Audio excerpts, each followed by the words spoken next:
and we are all here to bring you support. No pasa ningún día sin que estemos pensando en todos ustedes. Y estamos aquí para brindarles nuestro apoyo. I also want to recognize our first responders and all of our emergency personnel. Whether you serve in uniform or whether you have raised your hand as a civilian, whether you are here and we're here on the day of the collapse, or you joined the mission this week, whether you were born and raised in Maryland, or whether you traveled here from around the country, you are and you continue to be the very best of us, and we are deeply grateful. Now, this morning, I received a briefing from Unified Command, and today I will provide updates on the 4 directives that I've issued to our team. First, we need to give closure and comfort to the families. Second, we need to clear the channel and open the vessel to all traffic to the port. Third, we need to take care of all the people who have been directly impacted by this crisis. And fourth, we need to and we will rebuild the Key Bridge. First, on providing closure to the families. Last week, Maryland State Police recovered the remains of one of the remaining victims. Maryland is praying for the family of Maynor Sandoval and all of his loved ones. They are in our thoughts, in our hearts, and will always have our support.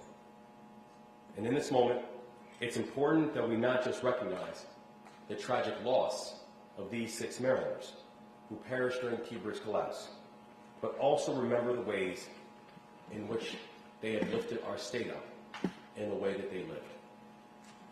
The night of the collapse, these men were tending to our state's infrastructure for our collective benefit. Their work had dignity. Their contributions will never be forgotten. On the day of the collapse, I said that we would stop at nothing to support these families. The Maryland State Police currently has over 25 personnel assigned to recovery operations on a daily basis. Our Director of Immigrant Affairs, Adriana Lee, has been in direct and constant contact with each of the families. And we currently have 30 members of state government assigned to helping these families in their hour of need, and that work will continue. Second, on clearing the federal channel and opening the vessel traffic to the port. I've said it before, and I will keep on saying it. This work is remarkably complex. I'll show you on the slide here what we're dealing with.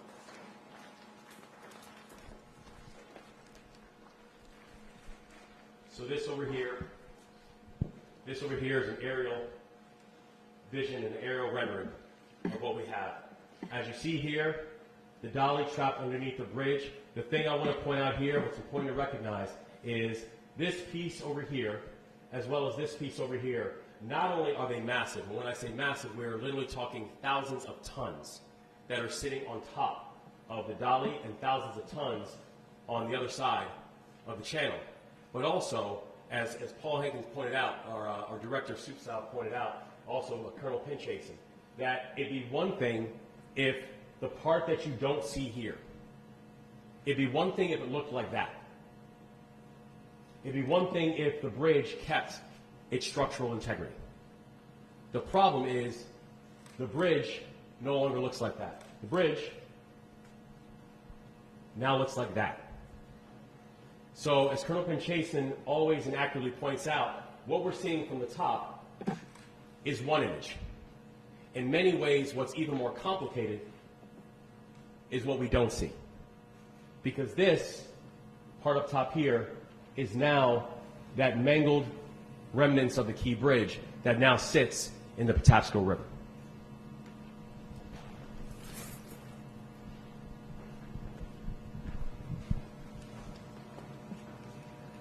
So when we talk about the overall complexity of the operation, that's just an idea of what kind of complexity that we're talking about, and the kind of complexity that all the members of the Army Corps of Engineers, the members of the Coast Guard, Navy Soup Solve, that they are trying to identify and work through that type of wreckage with that type of damage that was done to the Key Bridge.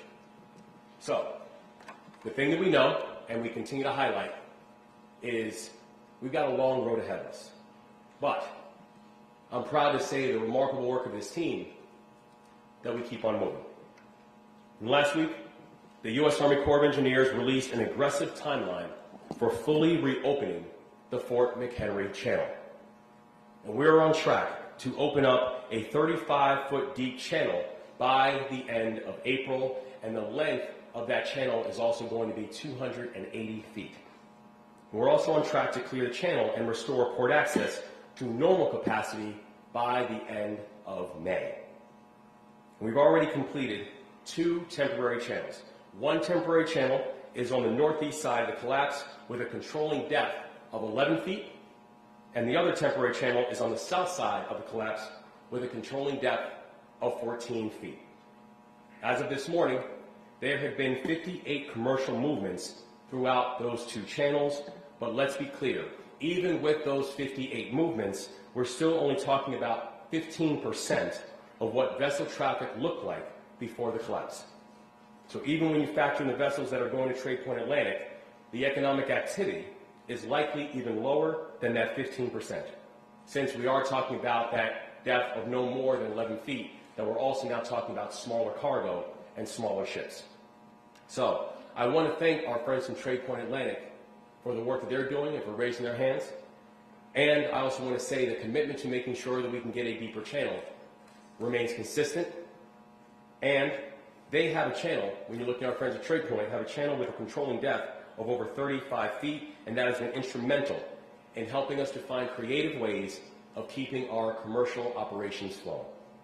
So to the entire Trade Point team, we all collectively want to say thank you. We're also working to remove containers from the dolly, and this will help us to access additional parts of the bridge and to prepare to refloat the vessel. But I want to be clear on that as well. That work is complicated and that work is dangerous, because just one empty vessel, just one empty container that's sitting on the vessel can have a weight of over 1.5 tons, and that's an empty vessel. As of last night, we've removed 34 containers, and our present goal is to remove around 178 containers total. Third, on taking care of our people. Since they opened last week, our new Maryland Business Resource Centers have helped a combined 200 businesses. Yesterday, we opened a 3rd permanent business resource center in Anne Arundel County, and that permanent site is located at 710 Aquahart Road, Glen Burnie, Maryland, 21061. I encourage everyone to visit sba.gov for more information on hours and resources, and please take advantage of these resources that are currently available. Yesterday, I was also proud to sign the Port Act into law. This legislation will support businesses and workers that have been affected by the collapse, and I want to thank President Ferguson, Delegate Clippinger, and also Senator Sailing, not only for their stewardship of this bill, but also for partnering with this administration in the entire process. Among the many provisions, this bill will create new permanent scholarship programs for the families of transportation workers who died on the job. And just like every other bill that we introduced this session, every other bill that we introduced this session and last session, the Port Act passed with votes of both Democrats and Republicans. Bipartisan support. Because in our Maryland, we don't just talk partnership. We move in partnership. It's part of who we are. And we all collectively have been working together since day one, across political ideologies, across party lines, across layers and levels of government. And we're going to keep on doing it, because this is what we do. Now, fourth, on rebuilding. Yesterday, I visited leaders on Capitol Hill to discuss the rebuilding efforts with our federal delegation. And our federal delegation has been remarkable throughout this entire process. We met with leaders all across government, including Secretary Buttigieg, the Secretary of Transportation, the Director of the Office of Management and Budget, Shalonda Young, and the Assistant Secretary of the Army for Civil Works, Mr. Michael Connor. In fact, earlier today, Mr. Connor actually came and was in Baltimore and was with us on the ground and also then went out on the water. In our meeting yesterday, I stressed the importance of bipartisan federal support in this moment. The House and the Senate have a long tradition of bipartisan cooperation in the wake of disaster, because on August 1st, 2007, when I-35 West Mississippi River Bridge in Minnesota collapsed, that tragedy resulted in the death of 13 people and the closure of a major thoroughfare.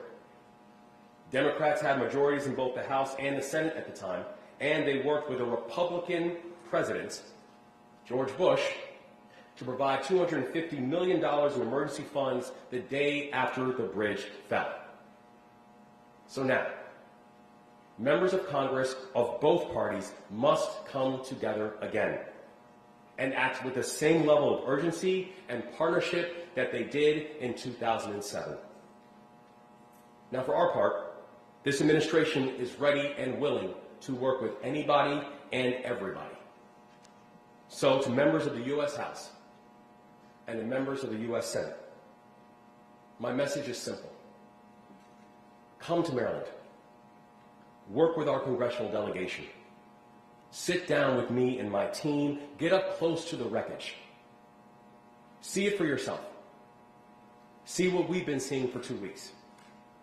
See what it looks like when a steel bridge falls on top of a shipping vessel that is the size of the Eiffel Tower. See what it looks like when a catastrophe that even the Lloyds of London has said could be the most expensive maritime catastrophe in history. See what that looks like up close. And while you're here, get to know some of the 30,000 commuters who used to travel across that bridge every single day. While you're here, meet with some of the 8,000 port workers whose jobs have been directly impacted by this tragedy. Get to know them. And then you will understand the importance of rebuilding this bridge as quickly as possible. I know we can come together. I know we can win this moment. And I know we're going to win this moment because we're going to choose to do it together. Every day, I meet more and more people who inspire me. More and more people who reminds me what it means to be Maryland tough and Baltimore strong. And today, we're joined by Alex Del Sordo, Gene Rehak, and the team from Anchor Bay East Marine. Now, they started receiving calls from first responders at 3 a.m. the morning of the bridge collapse. And our team needed help getting fuel and supplies, and it was Anchor Bay who stepped up. They stayed open for extended hours to help those working in the key bridge response, and so far they have served over 550 meals to our first responders. So Alex, Jen, and the entire team, thank you for raising your hands to serve. Thank you for continuing to remind us why the state is so special. Thank you for reminding us what it means to be Maryland tough and Baltimore strong in this moment. Thank you all so much.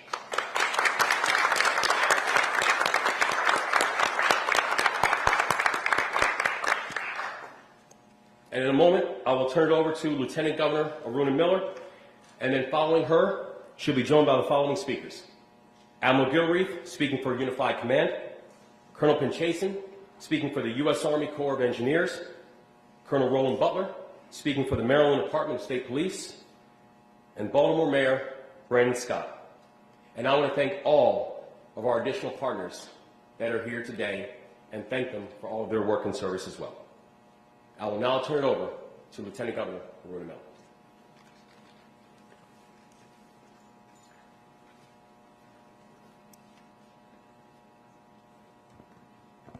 Thank you so much, Governor. Good afternoon, everyone. I'm Aruna Miller, Lieutenant Governor of Maryland, and I'm honored to be leading the efforts with the short-term and long-term financial and economic recovery efforts for individuals and businesses that have been impacted by the Key Bridge collapse. Our administration's recovery efforts are guided by 3 core pillars: ensuring that workers remain attached to their current jobs, keeping businesses operating, including the port, and providing support for dislocated workers. To support these 3 pillars, the governor has convened the Intergovernmental Economic Response Team, which I chair. The response team includes representatives from our partners at the federal, state, and local levels. As you know, nothing can be done in a vacuum. It requires partnerships at all levels. The main priorities of our work include ensuring that the federal, state, and local programs are not duplicative of each other, while maximizing their impact on Maryland businesses and workers, sharing data to ensure we are effectively reaching all affected communities. And that includes making sure that we provide information in Spanish and other languages, deploying rapid response teams to businesses during this significant crisis, and creating a centralized repository of information where businesses and workers can readily access and identify all available programs and resources in a user-friendly manner. Since the group's first meeting, the following efforts have been accomplished. A 3rd Small Business Administration Business Recovery Center, as the governor stated to earlier, opened up yesterday in Anne Arundel County. And today I had the pleasure of visiting this site. And it was incredible to see the dedication among the workers that are there.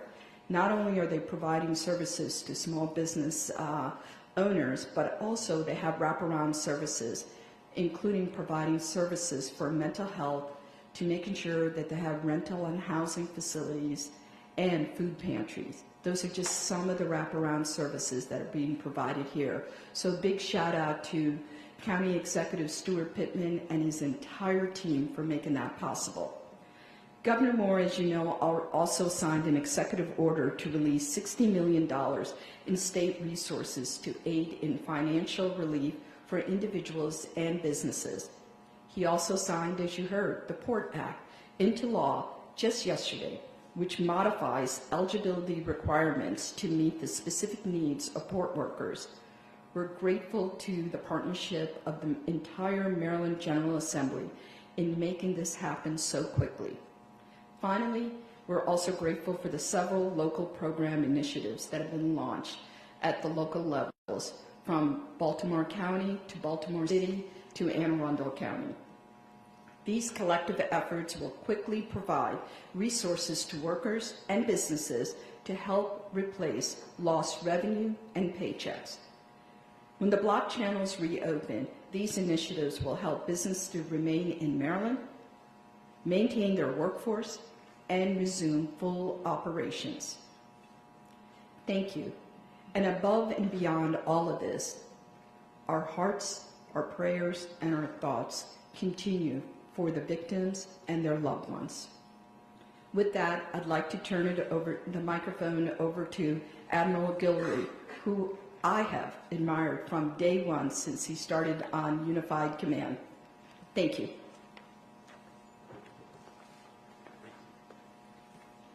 Thank you, Lieutenant Governor, for those kind words. First, I'd like to say thank you to all the members of the Unified Command and the great work that you have been doing. While I'm standing up here speaking on behalf of Unified Command, the real work is going on by the people you see represented to my right and sometimes to our left. They are really doing that hard work that we need to have happen to restore commerce to the Port of Baltimore, and I couldn't be prouder of them. The beauty of a Unified Command is that every agency brings their authorities, their resources, and their expertise to the table in order for us to do things quicker and faster through unity of effort. In simple terms, that allows us to put the right person in the right place at the right time with the right piece of equipment to get this done as quickly as possible. And that's what's happening here in this Unified Command, and I'm so proud of all of their efforts. So to update you specifically on where we are, our priority one is reopen that deep draft channel.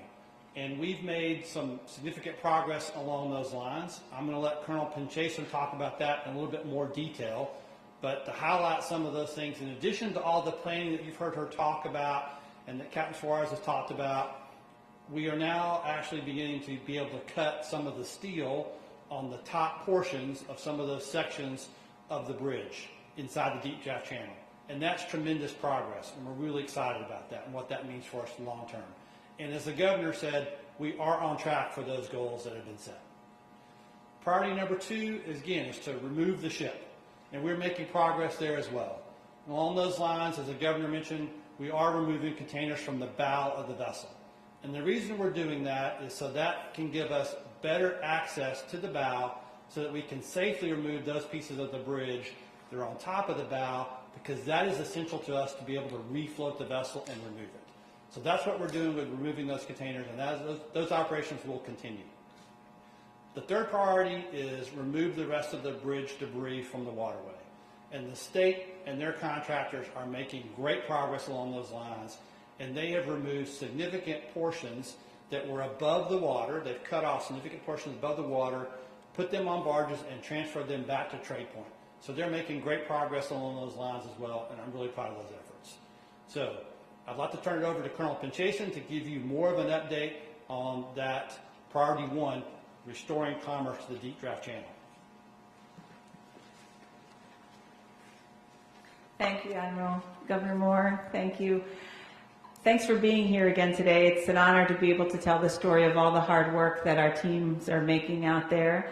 As you know, our Supervisor of Salvage from the U.S. Navy is coordinating the salvage operations across all 3 efforts and really maximizing the capability of that team. They're sharing lessons, they're applying them immediately, they're sharing information, equipment, expertise, and they're really designing our way ahead step by step. It's inspiring to me as an engineer, but also as an American, to be able to see that in action. And so I hope that everyone can take comfort knowing that we've got the right team here, as Admiral just mentioned. What we're working towards right now, even though the focus is on opening the limited access channel, the 35-foot deep, 280-foot wide channel, the effort is ongoing throughout. The focus is to make sure that we're going to provide some relief to the port, and I'll explain here. I think we have a graphic where we'll be able to talk about that effort right now, but I just want to reassure everybody that while that's kind of front and center, we're going to hit that at the end of April, we're still planning all the operations and synchronizing them, deconflicting resources, making sure that safety is still paramount in all that we're doing throughout the entire waterway. So I think we're going to move over, if we can, to the graphic to explain the next key step.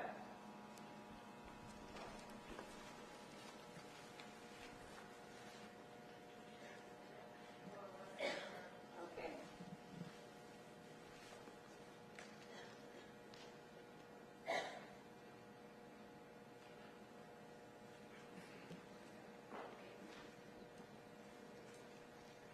I apologize in advance. Can you hear me? Is this working?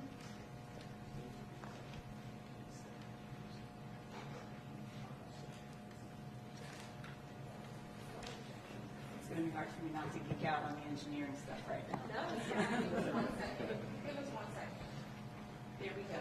Thank you. Okay, so as Governor Moore explained, whenever we're talking about the far side of the channel, we mean that we're talking about the area that's on the other side, away from the vessel. And I know that when we look at the skyline, I believe we have a picture. When you look at the skyline, you see these trusses that are going into the water, and our imagination tells us that that's how that might be further down. But we have a massive amount of wreckage. We call it a wreckage field or debris field right in the middle. But this area, this big span, is about 240 feet across, and this is the area that we're going to be cutting. They've actually started cutting it already.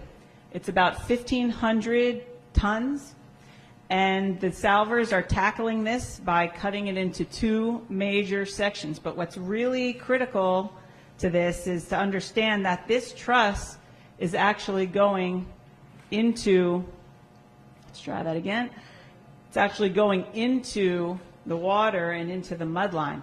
So while up here, above the water, it's beautiful, you're able to see it, they can see what they're doing. As they're getting under the water, remember the water is extremely murky for those divers, how are you going to cut something that's under the mud line? So what they've done is up top here, we're going to get it. Okay. In this section here, they've actually created a gap by creating a hole in order to lower a bucket to be able to dig out the roadway and the debris that's laying on top of the bottom part of this truss. It's not that it's all just clean sitting there. The way that the wreckage came into the water, the roadway actually came all the way on top. So it's not exposed. They've actually had to dig it out in order to be able to cut it. And so they are going to lower then, once they dig out and expose the cords on the bottom of the truss that they have to dig out, they're going to then lower the hydraulic shears. Divers are going to go into the water, place the hydraulic shears on the spans that they're going to cut in here. Once it's exposed, the divers are going to go up and they're going to be able to cut them. Just explaining that, wrapping our heads around that, it's hard to imagine. But that's what they're doing. And when you talk to them about it, that's what they do. That's what they're designed to do. And they explained it in such a methodical way that it's clear that we've got the right team handling this. But that 1,500-ton span is going to be broken up into 720 and about 794 tons each. And then we're going to see the Chessie in action, taking it out over to Sparrows Point. Looking forward to it. I'll be followed by Colonel Butler.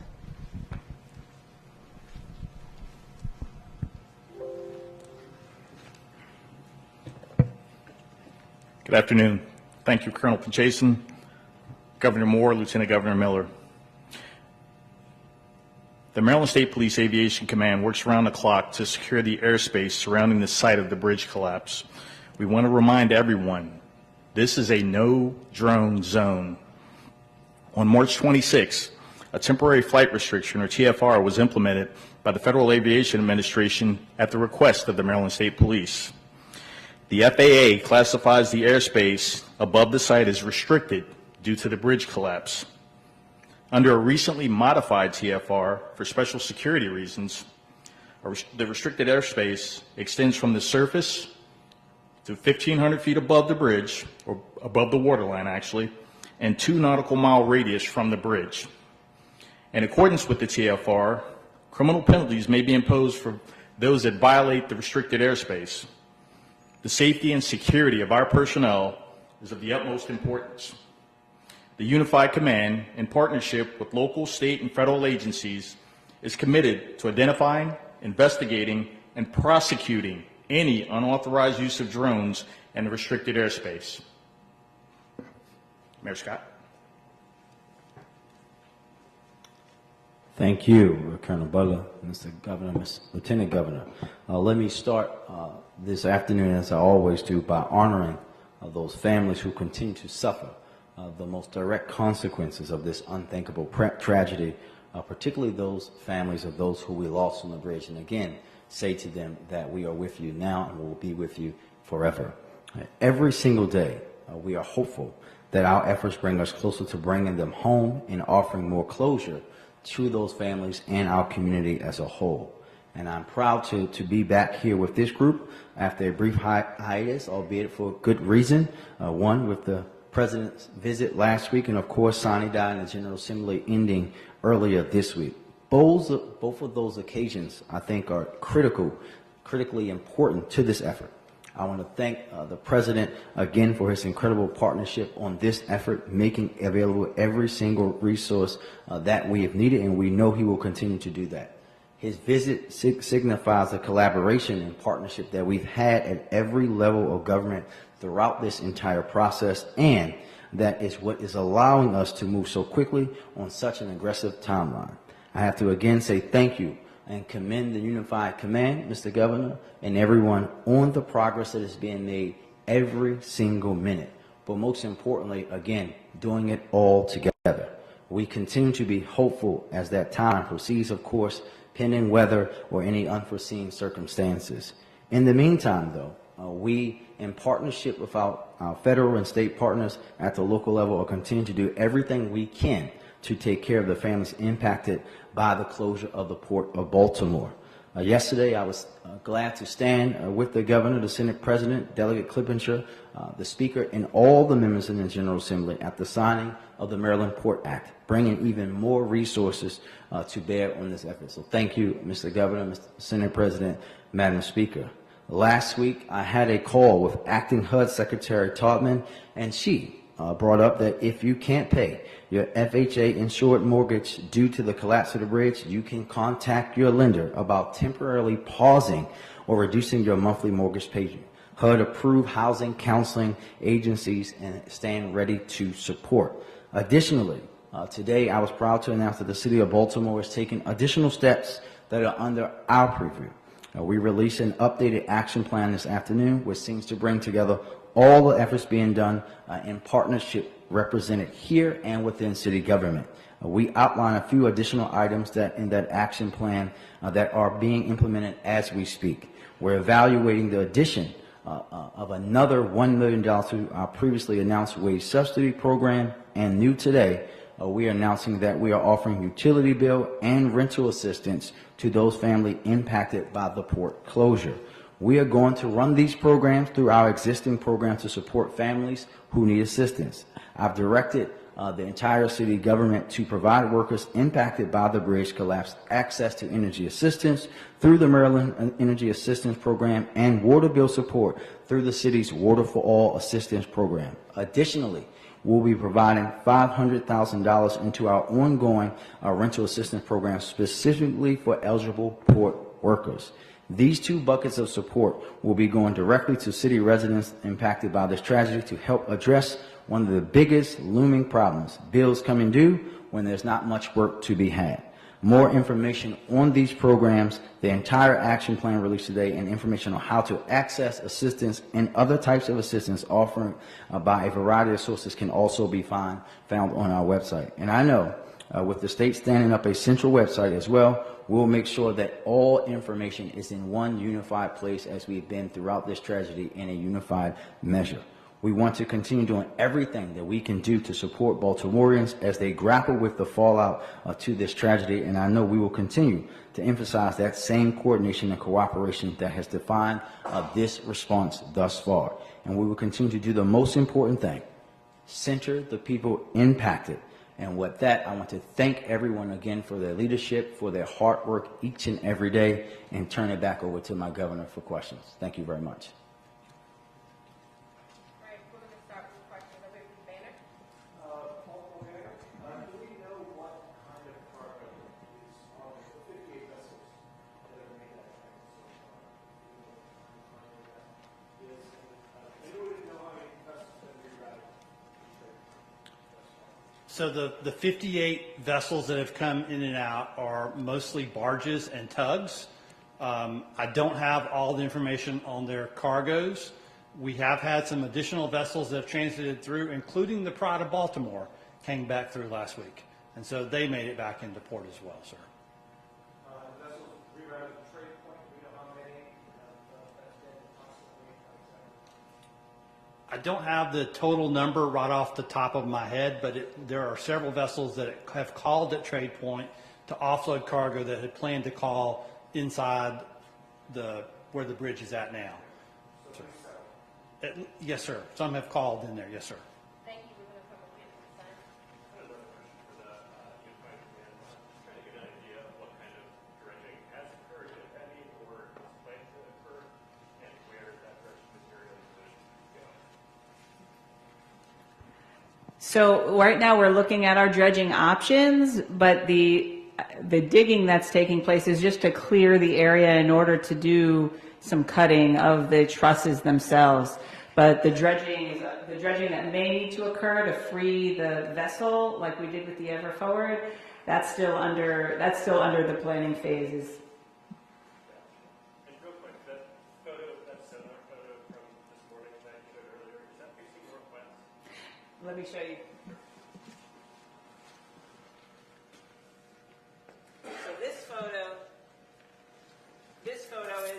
standing this way. Baltimore, the city of Baltimore, looking this way. The vessel was going outbound. When we go to the next photo, the vessel would be on this side. And this is this pier that is still standing. So the vessel is over here, and this is the truss. Oops. This truss that's sitting on top of the vessel is over here. And so what you have in the middle, we identify these. If you've got 4 spans, you actually have 2 that have collapsed on top of each other. If you can imagine, you've got 1, 2 that you see outside, but you actually have 2 that are in a big mangled mess right in the middle. And that's what's going to be extremely complex.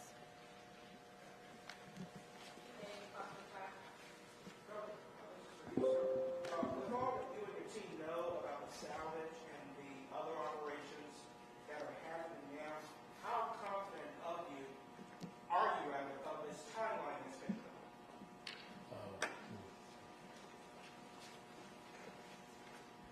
So we're very confident with this timeline because it is science-based. We've had our engineers poring over this, and I'm proud to say they've been looking at this and analyzing this, arguing over this. The passion that you see them display when they're figuring out the right way to do it, engineering the lifts, engineering the operations, deconflicting and managing the resources that we have. This is a realistic timeline. And we are considering things like weather, we're considering things like the unknown, we're making sure that we have time to go in and ensure that it's going to be safe, that with each layer that we peel back, and we're looking to see how that load responded, how the wreckage reacted, that we're being methodical about it, and to use our Army phrase, that slow is smooth and smooth is fast, right? It's so true. Because we're not going to rush to failure. We're going to take the time to make sure we get the engineering right, and that in turn will make it as fast and as safe as possible. Colonel Butler, tell us, sir, what problems have you seen related to the restricted airspace event? How many offenders have there been, and what are their dispositions? Well, I can't give you the exact number of offenders that we have. We have a number that are being looked into closely by state and federal authorities. The biggest problem with the number of incursions that you have, it's a distraction to the workers. We are using drones for certain things to help them decide where to cut, when to cut. The moment a worker is distracted while cutting or doing anything else, they're at risk. They're cutting with some pretty severe equipment. The torches they're using, they're also looking out for a shift in the metal. All it takes is one moment for them to take their eyes off of what they're supposed to be doing. The metal shifts and they're at risk. So we cannot impress upon you enough. If you have a drone, stay away. Obey the no drone zone. Let the workers do their job. Let the workers stay safe. Thank you for follow-up here. Mr. Mayor, please, if you could address this point. You just mentioned it, the rental and mortgage assistance that you've implemented for those residents. We know the answer, but people are living from paycheck to paycheck to paycheck. Just how critical was that for you to do? Well, I think it's extremely critical. When you are out at the port like the governor and I have been, and we're talking with those workers, when you talk to those small business owners, it's both the support directly to the workers and the folks that need that assistance for rent or to pay their water bills, or if you need to, for us to have that wage subsidy for a small trucking business that only has 3 employees, that doesn't have any work, to be able to allow that company to stay afloat and those workers to stay on. That prevents families from losing their homes down the line. That prevents people from not being able to cut the lights on. It's a critical thing, and we're so glad that all of us are in that work to do that, to protect that for those families and those workers together. Who else to add, Governor, in regard to your direction of building the bridge, civil rights groups have come out and asked for the bridge to be renamed. What is your current thinking? My thinking is, my entire focus right now is bringing comfort to these families and making sure that we can support these families, making sure that we can get these channels reopened and get commerce going again, making sure that we can protect those and support those who have been impacted by this crisis right now, to include family members and port workers, and first responders, and making sure that we are going to get the bridge rebuilt. I think that any conversations about anything else, there will be time for any and all of the conversations. But right now, if we're not focused on those 4 things, then we're being distracted. And just to add, I think that what we have to do, as the governor just said, there will be a time for that, but now is not that time. These families haven't had funerals for their loved ones. We haven't recovered everybody, and we should be having those conversations, as we would say in church, in decency and in order. And when we would not want someone to be talking about renaming something if we lost a loved one that we haven't even had the ability to identify yet. We have to have those conversations in the future, and as the governor said, we will. But right now, we have to be focused on those families and how they would perceive that conversation about moving past their loved ones to talk about a bridge that will be rebuilt in the future. Well, the WPAL, thank you. I just want to clarify. So I know there's 4,000, right, containers on the dolly, or there were. So are all of them coming off? Because I think I didn't copy or hear what you said, but I think you said 134 you're focusing on taking off. I just want to clarify what the process is and how many are actually going to come off before you try to refloat the vessel. Correct. There were 4,000 vessels that were on the dolly as they began the journey and as it impacted the Key Bridge. We will not have to remove all 4,000 off in order to refloat the dolly. That's where the number came in, the low number, the 136 vessels. But eventually all will be removed, but the smaller number is what we're going to need in order to refloat the dolly. And that's a 24/7 operation? Yeah, everything that's going on is a 24/7 operation. Thank you. Yeah, I was just wondering about efforts to provide humanitarian visas for relatives of the victims. Just wondering, like, is that happening? And so how many have an issue or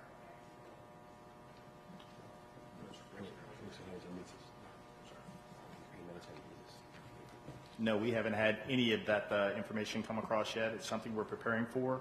We want to make this transition for the families and to get their relatives here, as the mayor said, so they can find closure. We're going to do everything to expedite that process once we get the information. No, we haven't. Not at this point. Governor, I wanted to give you the chance to respond to something. The NTSB chair, Jennifer Lundy, was on Capitol Hill today. She was testifying in the Senate for a renomination hearing. She obviously gave some updates on the investigation, and Senator Ted Cruz said he doubts that the federal government is fully recognizing this as an emergency, and he said he wonders if this was happening in China, the wreckage would have been cleared within days. What's your response? I'm sorry, Senator Cruz said the federal government is not recognizing this as a crisis?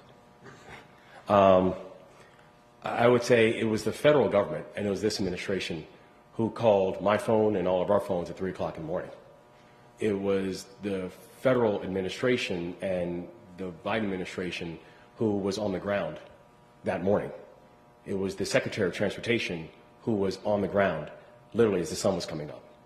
It was the federal administration that has been here and has been in constant communication with our administration, with Unified Command, with the mayor, with everybody else. I personally have not received a call from Senator Cruz. So I think the federal government, I'm not sure what leg Senator Cruz has to stand on about responsiveness or connectivity to this issue. We'd love to welcome him. All right, thank you all. Thank you. Thank you.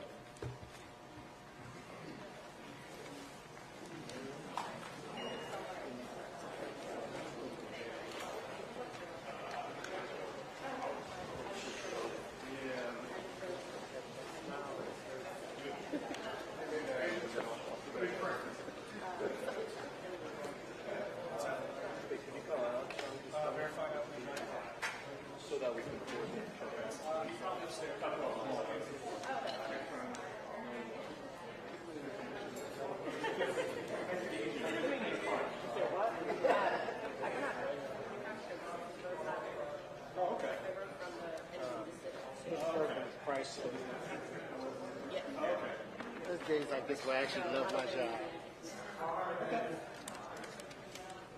Hey, it's Andy. I'm just fixing up Instagram on my phone, so I couldn't call on my phone. But are you ready to shut things down?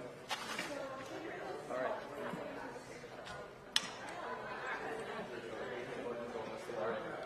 Okay. Let me know. Gotcha. When you're out on Twitter and I will also. All right, Twitter shopping. I'm about to put a space back. I stopped first before you stopped. But if you're just letting it reload. Cool. You need to edit